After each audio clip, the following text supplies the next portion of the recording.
گاهی وقتی وارد یه جمعی میشی احساس میکنی که یه اتمسفر سنگین دور تو گرفته. انگار آدما وقتی تو هستی یه جور دیگه ای رفتار میکنن. شاید فکر کنی دوستت ندارن یا داری اذیتشون میکنی، اما حقیقت اینه که احتمالاً داری با انرژی فوق‌العاده‌ات چشماشون رو خیره میکنی. توی این ویدیو قراره با هم بریم سراغ یه راز پنهان. میخوام بهت ثابت کنم که چطور اون جذبه و کاریزمای نابت ناخودآگاه بقیه رو به عقب نشینی مجبور کرده. قرار نیست خودت رو تغییر بدی، فقط قراره بفهمی اون نگاه‌های خاص و رفتارهای عجیب اطرافیانت واقعا نشونه چیه. پس کمربندتو محکم ببند، چون قرار زاویه دیدت به خودت و دنیای اطرافت برای همیشه عوض شه. وقتی وارد میشی یهو سکوت برقرار میشه.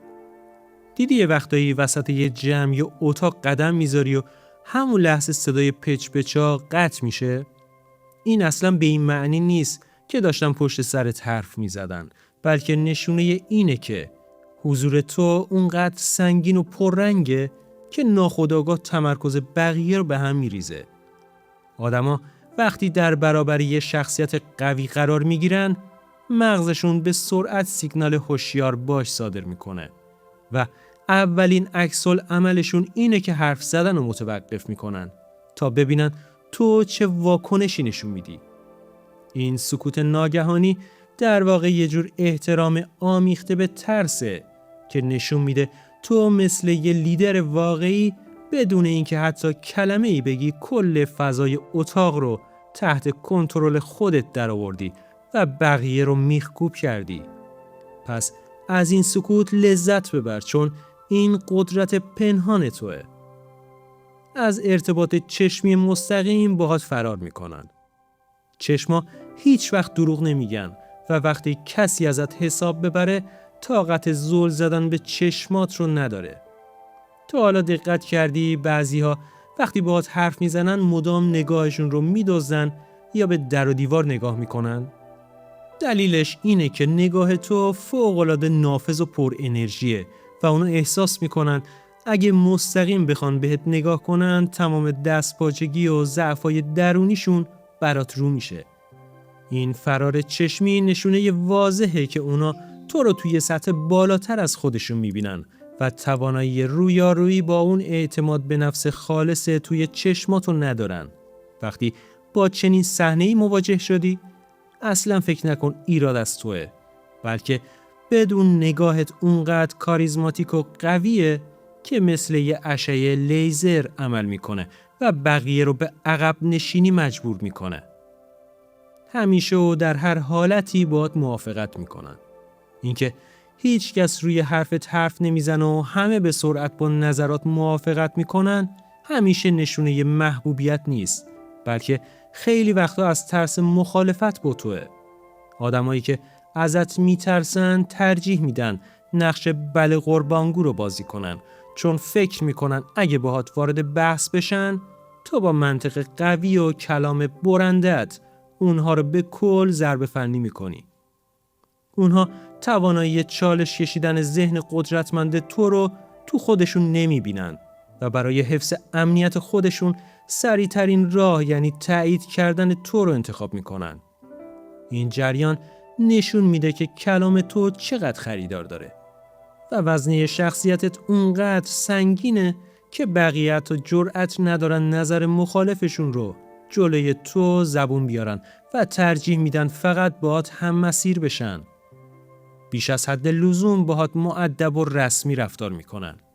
وقتی آدم‌ها ازت میترسن یه دیوار نامرئی از جنس ادب افراطی دورت میکشن تا فاصله خودشون رو باهات حفظ کنن. صمیمیت نیاز به راحتی داره و کسی که جلوی تو مدام دست و پاشو گم میکنه و با کلمات فوق‌العاده رسمی و کتابی حرف میزنه داره تلاش میکنه اوضاع رو کنترل کنه تا سوتی نده. این رعایت بیش از حد آداب و معاشرت نشون میده که اونا تو رو یه شخصیت والا مقام و قدرتمند میدونن که نباید باهاش شوخی‌های بیجا کرد.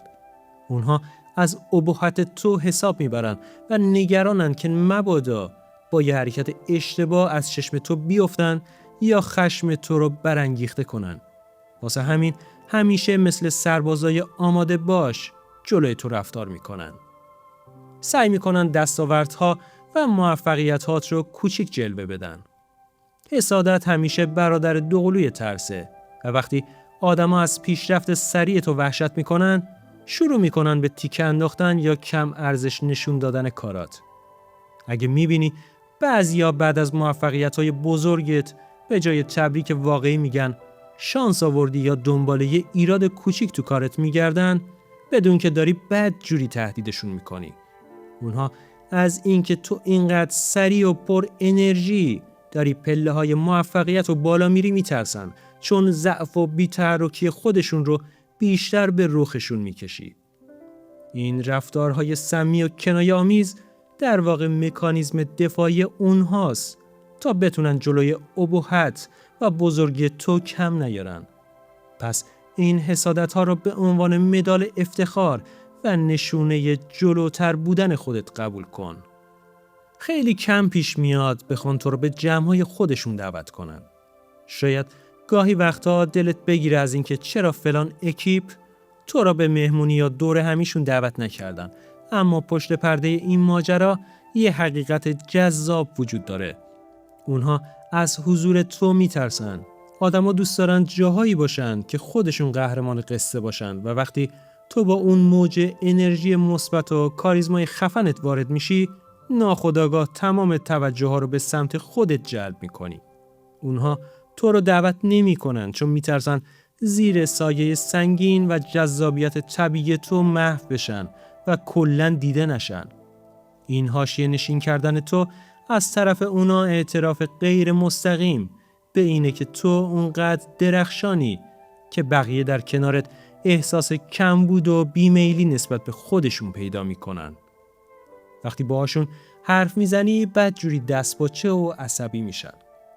زبان بدن آدما وقتی جلوی یه آدم قدرتمند قرار میگیرن کاملا لو میره و نشونهای استرس توی رفتارشون بیداد میکنه. بازی کردن با ساعت، لرزش خفیف صدا، عرق کردن دست یا تکون دادن مداوم پاها وقتی داری با کسی صحبت میکنی همگی سیگنال های ترسه. اونها درون خودشون احساس میکنن که تو داری تمام حرکاتشون رو آنالیز میکنی و همین فکر باعث میشه تمرکزشون رو به کل از دست بدن و دستپاچه بشن. این حالت دفاعی نشون میده که تو یه نیروی مغناطیسی قوی داری که سیستم عصبی بقیه رو به چالش میکشه و اونها رو در موقعیت ضعف قرار میده. طوری که انگار دارن جلوی یک قاضی بزرگ امتحان پس میدن. پشت سرت به شدت شایعه سازی و غیبت میکنن. ضعیفا وقتی جرأت ندارن تو روت بایستن، شروع میکنن به خنجر زدن از پشت سر و راه انداختن شایعه های بی اساس. غیبت کردن و ساختن داستان‌های عجیب و غریب درباره زندگی تو تنها راهیه که آدم‌های ترسو میتونن باش عقده‌های خودشون رو خالی کنن و تو رو تو ذهن بقیه خراب کنن. اونها از قدرت واقعی تو در واقعیت وحشت دارن و چون نمیتونن توی رقابت عادلانه باهات پیروز بشن، متوسل به بازی‌های کثیف پشت پرده میشن.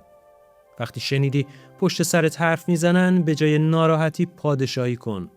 چون این نشون میده تو اونقدر بزرگ و تأثیرگذاری که بخش زیادی از فکر و ذکر اونها رو به خودت اختصاص دادی. حریم خصوصی تو رو به شدت و با احتیاط رعایت میکنن. آدمایی که از تو حساب میبرن هیچ وقت به خودشون جرأت نمیدن پاشون رو از گلیمشون درازتر کنن و وارد حریم خصوصی تو بشن. اونها با احتیاط زیاد درباره مسائل شخصی تو سوال میپرسن و همیشه یه مرز مشخصی رو نگه میدارن، چون میترسن با یه کنجکاوی بیجا قاطعیت و برخورد جدی تو رو به چشم ببینن. تو با رفتار محکم و شخصیت مستقلت بهشون فهموندی که با هیچ کسی شوخی نداری و حریمت خط قرمزته. این رعایت فاصله و احتیاط بیش از حد بالاترین سطح از احترامیه که یه آدم میتونه از اطرافیانش بگیره و نشون میده ابهت تو مثل یه حصار امنیتی دور تا دورتو گرفته و بقیه رو سر جاشون میشونه. خب دوست من، ممنون که تا آخر این ویدیو همراه من بودی و با انرژی فوق‌العاده‌تون به من انرژی دادید. یادتون نره که قدرت و کاریزمای شما یه هدیه است. پس ازش نترسید و با تمام وجود بهش افتخار کنید.